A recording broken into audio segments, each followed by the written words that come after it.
Across our country, the British people are rolling up their sleeves and getting on with it, doing their best in the face of a punishing cost of living crisis and a government that has abandoned them. Abandoned renters at risk of being kicked out. Abandoned mortgage payers struggling to make ends meet. Abandoned those who dream of owning their own house. The truth is, his candidate in Tamworth summed up perfectly just how his and his Tories are treating the British public. So will he just call a general election and give the British public the chance to respond, as they did in Selby, Mid-Beds and Tamworth? They've heard the government telling them to F off, and they want the chance to return the compliment. Mr. Speaker.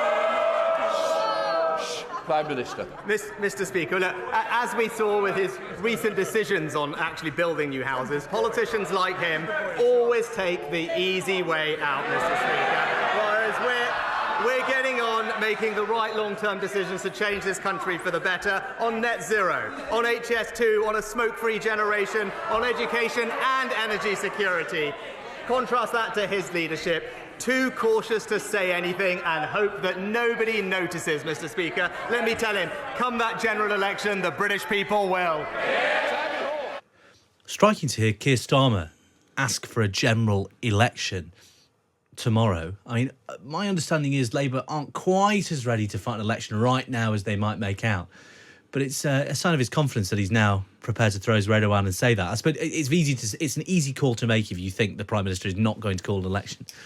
Yeah, I mean, the people at the top of Labour I was speaking to about a month ago seemed to think that Sunak was going to be canny and go for it in May. Yeah. I think they now think that he's sort of going to cling on for as long as possible.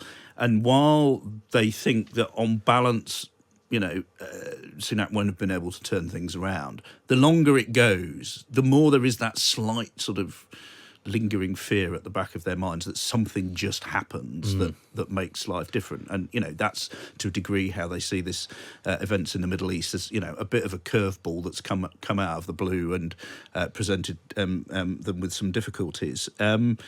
But look, we normally commend Starmer when he links his questions together with a theme brings them to a sort of ties them up with a bow at the end. I think we probably agree that the F-off theme has not really triumphed today. I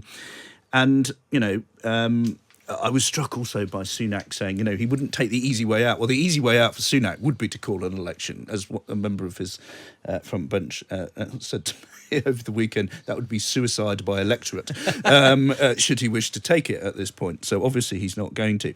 But again, we saw a big picture argument again at the end there from Sunak on, painting Starmer as a guy who's just trying to sort of reverse his way into Downing Street, doesn't want to say too much. Saying exactly what people want to hear, small target, etc. And any leader of the opposition who's worth their salt and this close to an election win is going to be a bit cautious and is going to, be worried about making mistakes. But in the rich heat of an election, I think we will learn quite a lot about these guys, and I think we get that a little bit of insight this Wednesday. I mean, I said last week that I thought that was Starmer's finest performance at PMQs that I'd ever seen. I would rank today's back with some of those ones that he did right at the start of his leadership, which I just didn't think it was particularly effective. And Sunak will go away feeling like he's done more than survive, and buys himself a little bit of space with his own team as well.